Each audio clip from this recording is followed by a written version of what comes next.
옛적에 내가 이스라엘을 만나기를 광야에서 포도를 만남같이 하였으며 너희 조상들을 보기를 무화과 나무에서 처음 맺힌 첫 열매를 봄같이 하였거늘 그들이 바알 부올에 가서 부끄러운 우상에게 몸을 들이므로 저희가 사랑하는 우상같이 가증하여졌도다. 에브라임의 영광이 새같이 날아가리니 해산하는 것이나 아이 베는 것이나 임신하는 것이 없으리라. 혹 그들이 자식을 기를지라도 내가 그 자식을 없애하여 한 사람도 남기지 아니할 것이라. 내가 그들을 떠나는 때에는 그들에게 화가 미치리로다. 내가 보건대 에브라임은 아름다운 곳에 심긴 두로와 같으나 그 자식들을 살인한 자에게로 끌어내리로다. 여호와여, 그들에게 주소서. 무엇을 주시려 하나이까? 아이 베지 못하는 태와 젖없는 유방을 주시옵소서. 그들의 모든 악이 길갈에 있으므로 내가 거기에서 그들을 미워하였노라. 그들의 행위가 악함으로 내 집에서 그들을 쫓아내고 다시는 사랑하지 아니하리라. 그들의 지도자들은 다 반역한 자니라. 에브라임은 매를 맞아 그 뿌리가 말라 열매를 맺지 못하나니 비록 아이를 낳을지라도 내가 그 사랑하는 태의 열매를 죽이리라.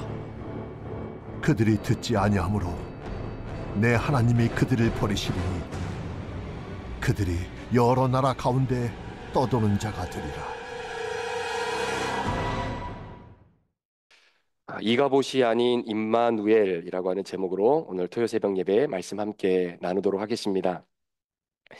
우리는 계속해서 호세아 말씀을 함께 묵상을 하고 또 큐티를 하고 있는데 계속해서 호세아 선지자가 하나님께서 주시는 하나님의 마음, 그 사랑의 마음을 가지고 죄 가운데 허덕이고 있는 북이스라엘 백성들을 향해 가감없이 하나님의 말씀을 선포하고 있는 내용들이 계속해서 이어지고 있습니다. 우리가 이 호세아서의 말씀을 묵상하면서 앞으로 10장, 11장, 12장 그리고 14장까지 계속해서 하나님의 심판의 메시지가 우리들에게 주어지는 메시지이기도 합니다. 그래서 때로는 좀 부담스럽기도 하고 또 왠지 모르게 그 여러 가지 죄악들 중에 다 다른 이야기가 아니라 내 이야기를 하고 있는 것 같은 느낌이 혹시 여러분들에게 정말로 든다면 그건 하나님이 여러분들을 사랑하시는 증거이시고 그 죄악된 모습 속에서 오늘도 돌아오기를 원하시는 하나님의 깊은 사랑의 마음을 여러분들이 함께 말씀을 묵상하시면서 또 깨닫는, 또 고백하고 또 적용하는 그런 은혜가 있기를 다시 한번 축복합니다. 오늘 하나님께서 이스라엘 백성들에게 좀 섭섭한 마음을 고백하고 계시는 그런 내용들을 좀 함께 보게 될 텐데요. 먼저 이스라엘 백성들이 하나님과의 만남의 첫 장소 그리고 첫 만남의 그때의 분위기는 정말로 말로 표현할 수 없을 만큼 이스라엘 백성들에게는 그것이 정말로 행복이고 감사고 은혜가 아닐 수 없었습니다. 하나님께서 이스라엘 백성들을 만나 주셨던 그 이유는 이스라엘 백성들이 하나님의 백성이 될 만한 조건과 여러 가지 상황들이 맞았기 때문에 하나님이 그 많은 백성들과 민족들 가운데 이스라엘 민족을 하나님의 백성으로 선택한 것이 아니었습니다. 사실 이스라엘 백성을 만나는 그 자체가 하나님의 구원의 시작이었고, 그리고 이미 하나님이 이스라엘 백성들에게 자신의 마음을 보여준 사랑의 표현이었다라는 것이죠. 그래서 그것을 오늘 본문의 말씀에 나오는 단어로 표현을 해본다면 하나님이 이스라엘 백성들을 만나 주셨다라는 것은 이미 하나님 영광 자체이신 그분이 이스라엘 백성의 삶 안으로, 그들의 인생 안으로 하나님이 그들의 문을 열고 들어가셨다라고 표현할 수 있을 것입니다.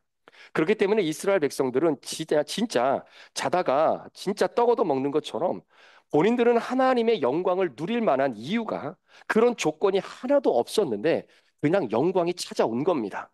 영광을 기다리지도 않았고 영광이 있었으면 좋겠다라는 생각도 없었고 영광이 뭔지도 모르고 그저 하루하루 급급하게 살아가는 그런 죄악 속에 허덕이며 살아갔던 그런 이스라엘 민족에게 그 죄의 기쁨보다 훨씬 더 기쁜 하나님의 온전한 사랑이 무엇인지를 하나님이 그냥 그들에게 훅 하고 밀어 넣어주면서 이스라엘 백성들과 하나님의 만남은 그렇게 마치 운명적으로 시작이 되었습니다. 철저히 하나님의 주권과 섭리와 그리고 하나님의 결정으로 하나님의 영광이 이스라엘 백성들에게 임하게 된 것입니다.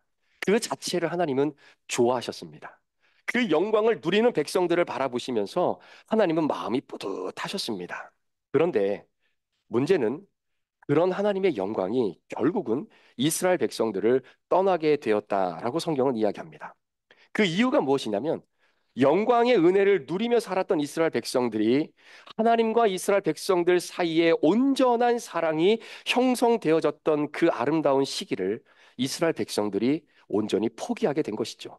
그것을 성경은 하나님을 사랑한다고 고백하지만 여전히 진심과 마음과 뜻을 다해 하나님을 사랑하는 것이 아닌 것이었고, 그 베풀어 주었던 하나님의 사랑에 대한 배신을 결국은 하나님이 물론 이미 알고 계셨지만 그 사랑에 쓴 배신의 잔을 하나님도 경험하시게 된 것입니다. 그것을 성경은 우리에게 우상숭배라고 하는 명목으로 우리에게 표현하고 있는 것이죠. 자, 그런데 오늘 본문에도 말씀해 보면 하나님이 이스라엘 백성들을 떠날 것이다. 내가 너희를 떠나면 너희에게 화가 미칠 것이다. 이제는 내가 너희를 더 이상 사랑하지 않을 것이다. 어떻게 보면요, 지금까지는 하나님이 이스라엘 백성들이 살아오면서 특별히 북이스라엘 백성들의 죄의 어떤 결과들, 너희들은 이런 죄를 졌고 너희들은 이러한 연약함을 가지고 있고 내가 너희에게 영광으로 다가갔고 너희에게 사랑을 조건 없이 베풀었지만 너희들이 그 사랑을 받지 않았다라고 하는 것들을 어떤 사실적인 측면들을 이야기해 놓은 거죠. 그러니까 법정에서, 예전에도 한번 말씀드렸지만 법정에서 하나님이 마치 이런 검사의 역할로 당신들은 이런 죄를 졌고 이러한 죄를 졌기 때문에 당신들은 이러한 죄의 목록이 있습니다 라고 하는 것을 낱낱이 드러내는 어떤 그러한 내용들이 앞쪽에 기록되어 있었다면, 오늘 본문은 그렇기 때문에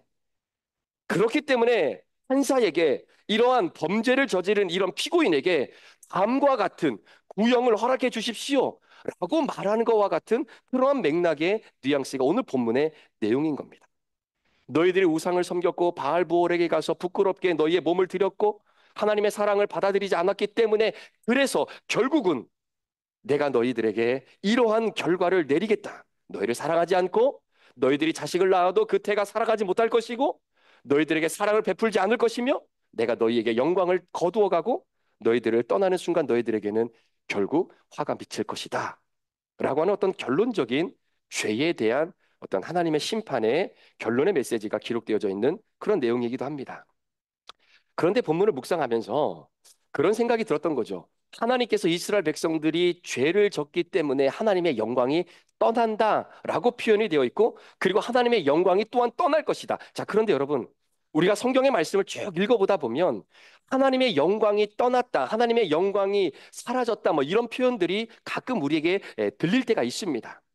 자, 그 대표적인 사건이 사무엘상 4장에 나오는 바로 이 홈니와 비느하스 그리고 그 아들들에 대한 이야기죠. 이스라엘 백성들이 블레셋과의 전쟁을 펼치는 가운데에 결국은 홈니와 비느하스 이 두 아들이 이 전쟁에서 죽게 됩니다. 그래서 이 전쟁에서 죽게 된 소식을 듣고 결국은 이 홈니라고 하는 대제사장도 결국 목숨을 잃게 되죠. 그때의 시아버지와 자신의 남편이 결국은 세상을 떠나게 되었다라고 하는 소식을 들었을 때 그 며느리가 뱃속에 아이를 갖고 있었습니다. 그 충격적인 사건 속에 결국 이 여인이 아이를 조산하게 되고 출산하게 되는데, 그리고 나서 지었던 이름이 이가봇이라고 하는 이름입니다. 이가봇이라고 하는 이름을 아시죠? 하나님의 영광이 떠났다라는 겁니다. 자, 그러면 그 사건만 봤을 때에 하나님의 영광이 떠났다라고 이름을 지을 수밖에 없었던 이유는 뭐냐면 법궤가 빼앗겼기 때문입니다. 하나님의 임재와 하나님의 영광을 상징하는 그 법궤가 우리 이스라엘에서 블레셋으로 빼앗겼기 때문에 하나님의 영광이 우리에게 더 이상 존재하지 않는다. 그러한 맥락으로 아이의 이름을 이가봇이다라고 지어주게 된 것 아니겠습니까? 자, 그런데 여러분, 정말 한번 생각해 보십시오. 하나님의 법궤가 블레셋에게 빼앗겼기 때문에 하나님의 영광이 사라진 겁니까? 하나님의 영광이 떠나가 버린 겁니까? 사실은 그게 아니에요. 하나님께서 하나님의 임재와 영광을 상징하는 언약궤, 그것이 빼앗겼기 때문에 하나님의 영광이 떠났다라고 볼 수 있는가? 아닙니다. 하나님의 영광은요, 하나님께서 이스라엘 백성들에게 아름다운 관계를 맺고 나는 너희의 하나님이 되고 너희는 내 백성이 될 것이다 라고 하나님이 그들에게 영광으로 다가가는 그 순간, 하나님은 단 한 번도 이스라엘 백성들과의 관계 속에 영광을 떠난 적이 없습니다. 영광을 거두어 간 적이 없습니다. 하나님이 그들과 정말로 떠나 있었고 이제는 분리되어졌던 인생을 살아가게끔 내버려둔 적이 한 번도 없었습니다. 그러니까 블레셋에게 결국은 이 법궤가 빼앗겼기 때문에 하나님의 영광이 떠난 것이 아니라 이스라엘 백성들에게 주어주신 하나님의 영광을 이스라엘 백성들이 거부한 것이죠. 하나님은 여전히 그 자리에 계셨습니다. 자, 유쾌한 상사, 능력 있는 리더라고 하는 이 책에 보면 재미있는 한 에피소드가 있는데요. 네, 거기 보면 이런 이야기가 있습니다. 손바닥을 펼쳐서 내가 누군가에게 내 손바닥을 펼쳐 보인다라는 것은 자신을 숨기지 않고 내가 가지고 있는 어떤 작전이나 나의 본심을 내가 그 사람에게 보여준다라는 것이 손바닥을 내민다라고 하는 그 행위다라고 기록되어 있더라고요. 그래서 손바닥은 우리 인간의 심리와 굉장히 연관이 있다라고 이야기합니다. 마치 손바닥은 우리의 마음의 감정과도 같다고 합니다. 내가 손바닥을 열어서 누군가에게 보여준다는 것은 그 사람에게 내 마음을 열어 보여준다라는 거죠. 그래서 여러분 괜히 이렇게 손금을 볼 줄 아는 사람들에게 이렇게 손바닥을 내밀고 있으면 왠지 모르게 뭔가를 감추는 것이 부담스럽다라는 느낌이 들 때가 혹시 있지 않으십니까? 그래서 우리가 누군가에게 손바닥을 이렇게 펼친다는 것은 내 마음을 이미 당신에게 열어놓았습니다라고 하는 그런 심리적인 의미가 있다라는 거예요. 여러분 성경은 하나님께서 우리들에게 여호와의 손을 펼치시사라고 하는 표현을 씁니다. 이 말은 마치 하나님께서 처음 이스라엘 백성들을 만나러 갈 때에 그 만남에 가지는 그 마음이 바로 이 마음이었던 거예요. 여호와 하나님께서 이스라엘 백성들에게 손을 펼치시는 겁니다. 손을 펼치시는 것은 하나님이 백성들을 향해 가지고 있는 내 마음이 뭔지를 그대로 다 보여주는 마음입니다. 하나님이 이스라엘 백성들 여러분 선택하시면 무슨 영광을 그들로부터 받겠다고 그렇게 연약하고 죄 가운데 허덕이는 그 백성을 내 백성이라고 하나님이 선택하셨겠습니까? 하나님의 손을 펼치시면 하나님의 백성에게 하나님의 마음이 드러나는 겁니다. 하나님께서 손을 펼치시면 하나님의 백성은 승리하는 겁니다. 하나님의 손을 펼치시면 그래서 이방 민족은 멸망하게 되는 겁니다. 하나님이 처음 그들에게 손을 펼치시며 다가갔을 때 그때의 그 마음을 하나님께서는 뭐라고 표현하냐면 내가 이스라엘을 옛적에 만날 때는 야 광야에서 포도를 보는 것과 같다. 여러분 광야에서 어떻게 포도를 보겠습니까? 무화과 나무에 처음 맺힌 그 열매를 본 것 같더라. 여러분 그런 경험 있으시죠?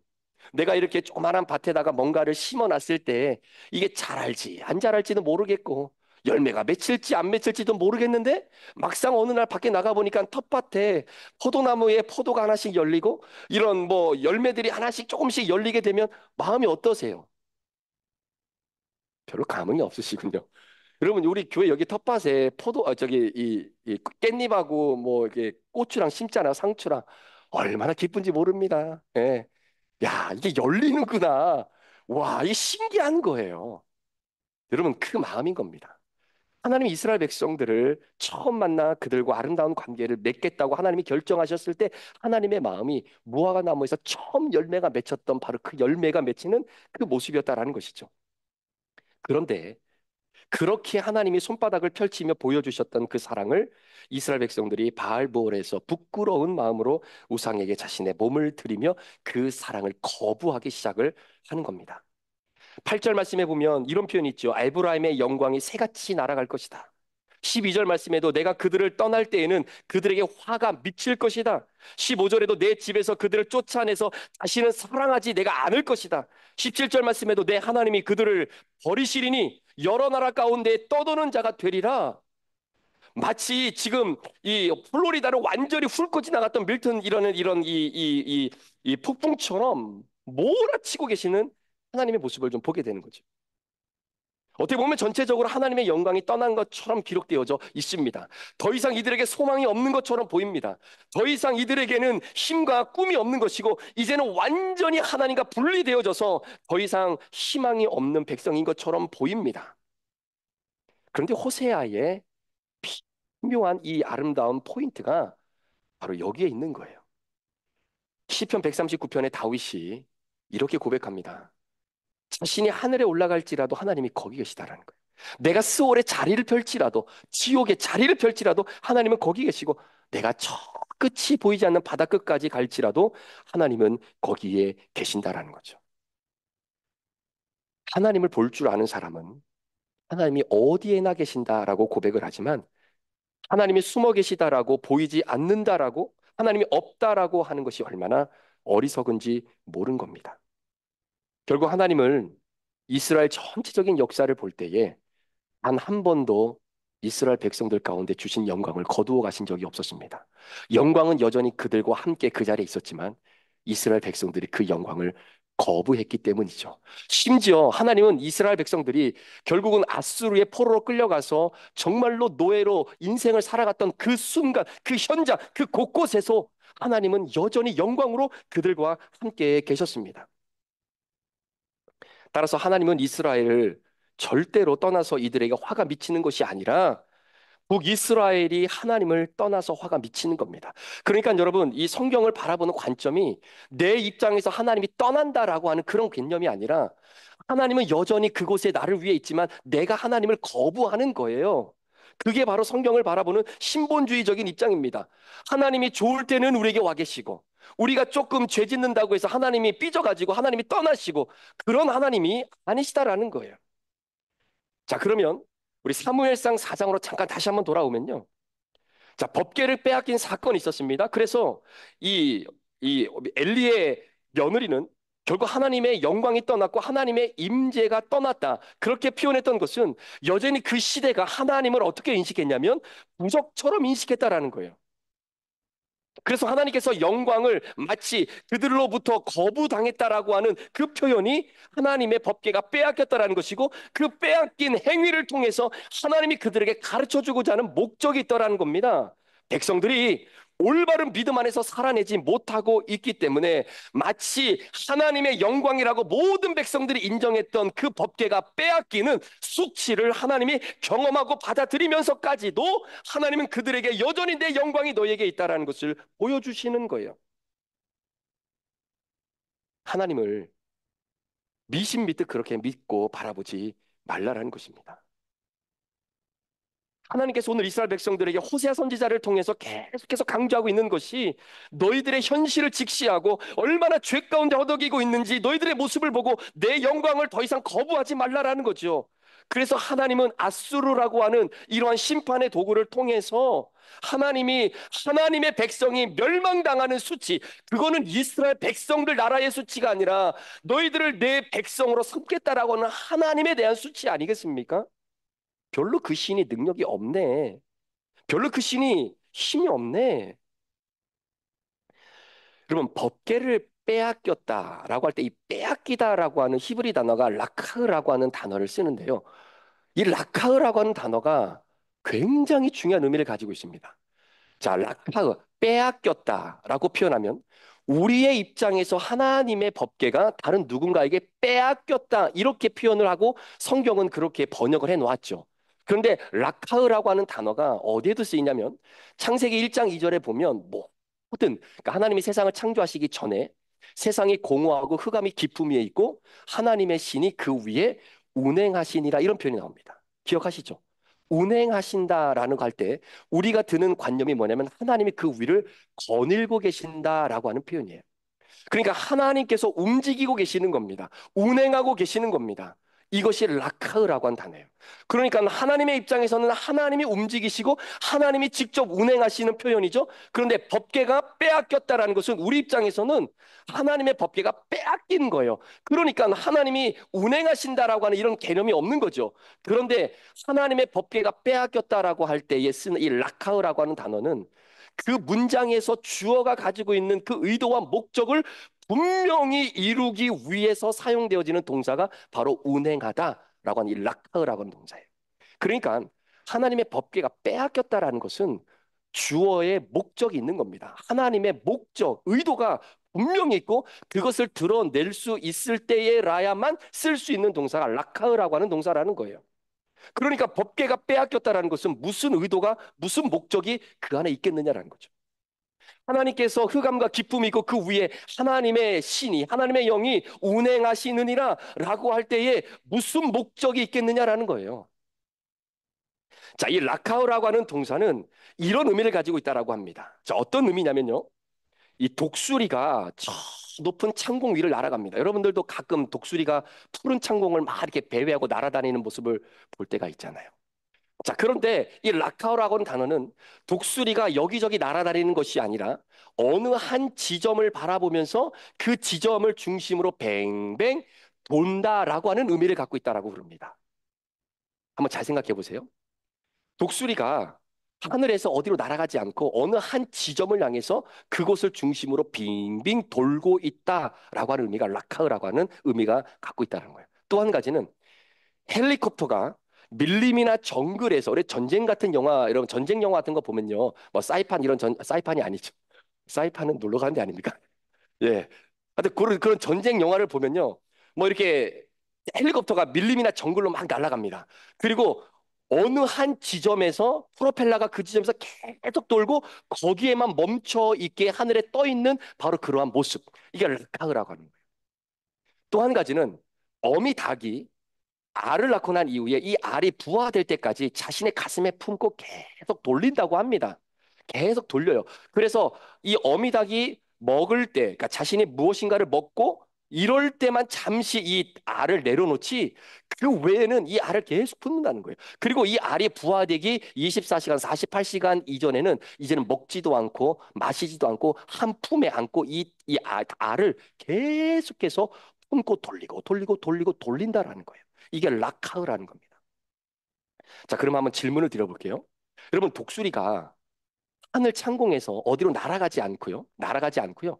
한 지점을 바라보면서 그 지점을 빙빙 돌고 있는 이유가 뭐겠습니까? 뭘 발견했기 때문이에요? 먹이를 발견했기 때문이에요. 다큐멘터리에 의하면 이 독수리의 눈의 시력이요.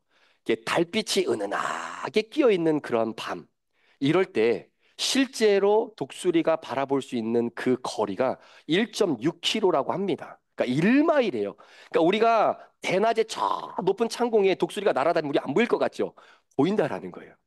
보인다라는 거예요. 그러니까 그 높은 곳에서 내가 발견한 그 먹이 하나가 눈에 딱 꽂히면 그 먹이를 중심으로 빙빙 도는 겁니다. 헬리콥터도 그 밀림이나 정글에서 어느 한 지점 위에서 빙빙 돌고 그 자리에 멈춰 있는 게 뭐냐면 우리 아군을 그 안에서 구출해 내기 위한 장소를 발견한 거죠. 마찬가지입니다. 자, 그런데 여러분 독수리가 이렇게 돌고 있다가 먹이를 보는 순간 왜 바로 내려가서 먹이를 안 잡을까요? 왜 안 잡을까요? 이유는 그 먹이가 눈에 들어왔을 때에 그 먹이를 잡을 수 있는 매우 매우 매우 매우 정확한 타이밍을 기다리는 겁니다. 그 때를 기다리는 겁니다. 실수하지 않기 위해서. 실패하지 않기 위해서. 다시는 돌이킬 수 없으니까 단 한 번에 완벽하게 끝내기 위해서 독수리는 그 주변을 빙빙 돌며 그 정확한 타이밍과 그 때를 기다리면서 돌고 있는 거예요. 헬리콥터도 마찬가지입니다. 어미 닭이 달걀을 품고 정확한 때에 이 알이 부화되어질 수 있도록 어미로서 따뜻하게 체온을 모든 이 알에 골고루 제공해서 이 알이 깨어지고 그 안에서 병아리가 나오는 부화의 그 때를 정확하게 기다리는 거예요. 이게 바로 락카흐라고 하는 단어라고 합니다.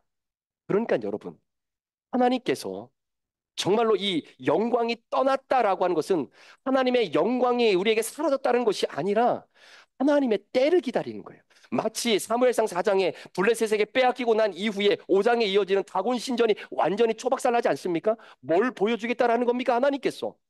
빼앗기는 목적이 무엇입니까? 수치를 감내하면서까지 하나님이 이 목적을 이루시는 이유가 뭐겠느냐라는 거예요.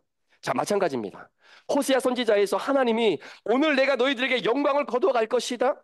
오늘 내가 너희를 떠나면 너희에게 화가 미칠 것이다. 여러분, 그렇게 하나님이 말씀을 하셨지만 하나님의 중심과 마음은 여전히 내 영광은 너희들과 함께 있기 때문에 뒤로 아수르의 포로로 끌려가고 지금은 신문을 받아서 죄에 대한 결과가 선포되어지지만 호세아의 피크는 하나님의 영광이 여전히 그들 가운데 있고 그때를 하나님이 정확하게 기다리고 계시는 겁니다. 남유다는 70년이었어요. 하나님의 때를 정확히 기다리며 하나님이 여전히 너희들과 함께 거하고 있다라는 그 마음. 인도의 오랜 전통 가운데 그런 게 있다고 합니다. 자녀가 부모에게 큰 잘못을 하면 그 자녀를 아무도 없는 칠흑 같은 어둠이 깃들여져 있는 숲속의 나무에다가 이 아들을 밧줄로 묶어 놓는다고 그래요. 밧줄로 땡땡 묶어놓고 밤새도록 내가 뭘 잘못했는지를 스스로 고민하고 깨닫게 한다고 합니다. 그러고 나면은 그 아들이 얼마나 무섭겠습니까? 혼자. 그것도 아무도 안 보이는 그 숲속 한복판에. 그러니 이제는 밤이 지나면 지날수록 이제는 맹수의 울음소리도 들리고 그게 굉장히 공포스러운 거예요. 그런데 그거를 어떻게든 버티고 참아내야 됩니다. 새벽이 동틀 때까지. 자, 그렇게 아들을 묶어놓고 난 이후에 아버지는 집으로 가느냐? 안 간다는 거죠.